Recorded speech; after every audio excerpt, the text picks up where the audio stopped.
Узбек был племянником Токты и внуком хана Менгу-Тимура.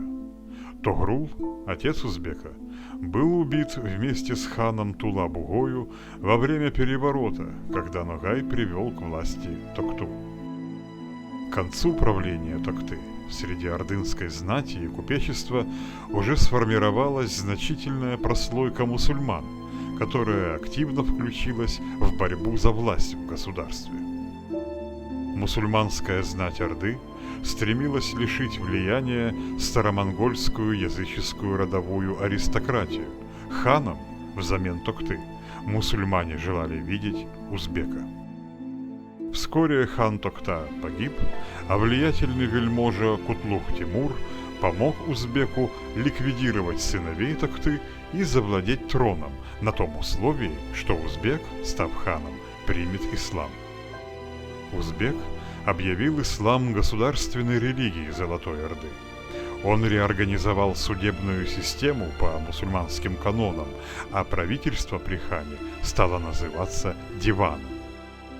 Чтобы ослабить старую знать, хан провел административную реформу. Взамен прежних родовых улусов он разделил территорию Орды на 70 туменов, военных округов, и назначил в них своих наместников. Немалая часть родовой знати сопротивлялась ханским реформам. В ответ на это узбек развернул репрессии против знатных родов и казнил враждебных ему аристократов, включая многих чингизидов. Узбек-хан правил 28 лет, дольше любого другого ордынского хана.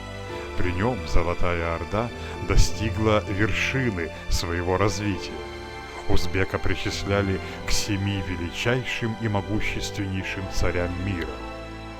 Среди ученых существует мнение, что имя хана Узбека, как и имя Беклери-бека Ногая, в последующие века легло в основу самоназвания современного народа. В ранних среднеазиатских летописях термином «узбек» нередко называли всех ордынских кочевников по имени их знаменитого правителя – Узбека. Впоследствии это название перешло на жителей нынешнего Узбекистана.